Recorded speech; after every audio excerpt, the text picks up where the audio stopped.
Then we did some special teams work, punt return. Did some reps with that. It's really good for our punt returners. You know, the same three guys rotated. You know, really just looking at it from the scrimmage, I don't think there's a whole lot of separation from the different things. And then we did a couple sky kicks. Of course, that's been a point of emphasis for us. We were average last year at executing sky kicks, and it was good for our returners to get back on the 10-yard line, have to make decisions and all that. Then we went ahead and went some 2-minute situations. You know, I think we've went 8 2-minute situations in the last 2 days with the SEC officials. It's always really good to execute that. You know, it helps our young quarterbacks, you know, learn what the expectations are and put them in as many situations as possible, you know, to try to get them game ready too.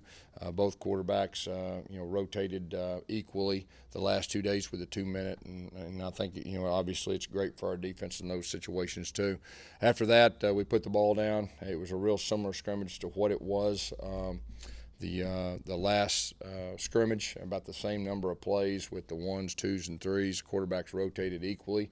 There was a little bit more of an emphasis on throwing the ball. This scrimmage usually is. That's by design.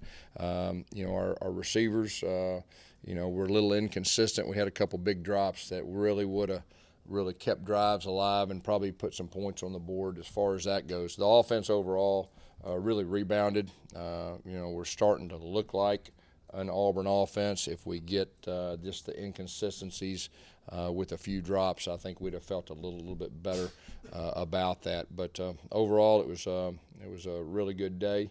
It was hot. The last 3 days, it's been extremely hot. Really feel like our guys have battled through and pushed themselves through, not feeling sorry for themselves, and you know, that's really encouraging. We're building the character of our team right now, and so really feel good from that standpoint, just from the leadership and our attitude overall. You know, pushing through the heat. Questions?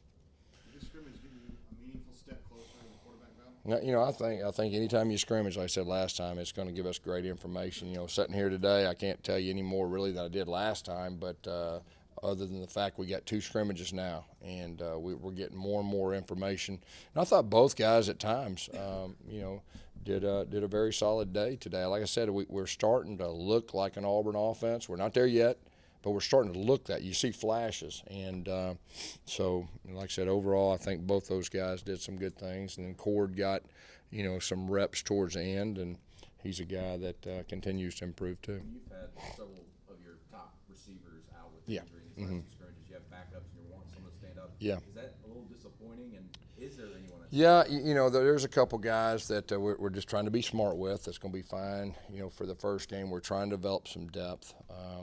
You know, J.J. Wilson's a guy that's really stood out so far about just, you know, wanting the ball and attacking the ball and really doing a good job overall. And so we really want to give him a look. Zach Farrar, same type deal. And, you know, it looks like he's improving, you know, each practice too. And then some of our older guys that hadn't started before, the Marquise McLeans and, of course, Sal, we're giving them guys plenty of opportunities because, you know, we're going to need everybody. And you know, this is a really way we've been looking at it is a great opportunity to develop depth. And so they're getting all they want. Seth Williams, you know, he did a good job this week in practice. We're kind of moving him around a little bit. And so, like I said, we just got to continue to improve. We got to get more consistent, really just catching the basic balls, I'd say, at this point. Yeah, Tyler? Yeah. Tyler, we're moving him around. You know, he's got a unique skill set. So, you know, we've been playing at tight end, H-back, but also we're moving him out wide some. And that's kind of what he did in high school anyway. He's a big body. He's a guy that needs to take the next step, and we told him that. He's a guy that could help us this year.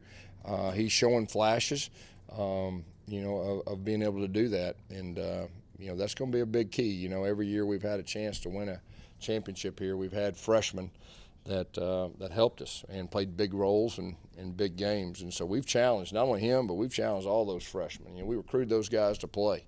And reality is now they're here, and now they got the opportunity to do it, and they just got to do it. Yes, what did you see from the defense today? Yeah, defense did a good job. You know, defense, What I like is you can tell we're an experienced defense. So let's say today there was a new wrinkle, there was a successful play on offense. All right, there's one on my mind today that was an explosive play.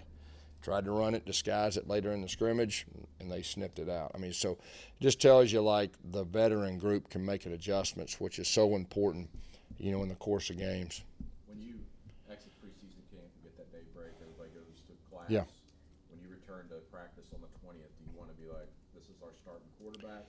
This is our Yeah, I'm not ready to say that today. Kind of like I said at the very first, whenever it feels right and you want to be like really clear, that's when we'll name it. Now, that'll be 2 weeks away, and that's when you start school. That's when you really start the emphasis on them. This next week will be a little bit of the first and a little bit of keep developing the finer tuned things. So, I'm not ready to say that yet, but we will have our base plan in for Oregon, so we can really start stressing those things. What did you see from your running backs? All the running backs scrimmaged. I think all of them, carried the ball. I think we had one ball on the ground, but he got it back. It just kind of hit and kind of got away, and he got it back. But that's what you're looking for right now. Like, we got some talented running backs, and I think all those guys we got can help us win. But first game, who do we trust? Who's going to hold on the ball? That's the number one thing. And so that's really what I've been stressing, and Cadillac's been stressing. You may able to run the football more effectively this Yeah, I think overall it was like I said, it was more balanced, and like I said, we're close to starting to look like an Auburn offense. So that's being able to throw it and run it. Close. We're not there yet, but I saw improvement today, and that's the encouraging thing. And I'd like to think once we, get our veteran receivers out there, it'll even be a little bit cleaner. How do you balance that when you have quarterback competition and you're getting closer to game prep Yeah. with these receivers? Yeah, you can still see the ball placement. Should the ball been caught? Should it not? Or do they throw the ball away when he's covered? Do you catch it where he can catch or nobody can catch? I mean, or throw it where he can catch or nobody can catch. I mean, those things you can evaluate. And so, like I said, and there's nothing like a scrimmage, getting out there and putting the ball down, coaches are on the sidelines and down in distance thinking. And then the 2-minute situations, too, are also, very good information, too. You mentioned J.J. Wilson, but does he bring anything to that H-back or tight end slot that you might not have had the last few years? Well, I mean, like, he's versatile. I mean, the guy's like, he could play a lot of different positions. He could play a wide receiver position. He could probably play running back. I mean, he can do a lot of different things, So, but I will say this, the other two H-backs, I mean, the older guys, I mean, you can tell they've improved now. And so it feels good that, we have 3 of them, and we can do a little bit more things. We may be in 12 personnel a little bit more, so it gives us a little more flexibility. And, and so that's a good thing as far as going into the season. How do you think Matthew Hill's done with probably getting a little bit more reps? Yeah, he's getting most of the reps with the ones right now, and there's some good and some things he needs to improve on. I mean, he's one of those guys that we're really needing to take that next step. He showed flashes. He made a couple wild plays, but we just got to be consistent. Consistent with everything that goes on. There's nothing better than getting out there with the ones and showing what you can do when the pressure's on. Was anyone held out of scrimmage today? No, all the offensive guys. Seth Williams was limited. He did the 2-minute, but that wasn't. If we played today, he'd have played. If we played another team, so. But everybody else played, and no one was held out. We got a couple guys that are a little banged up. The younger guys and all that y'all probably saw. Yesterday or the day at practice, but everybody else, the older guys, played. Anything else? All right, thank y'all.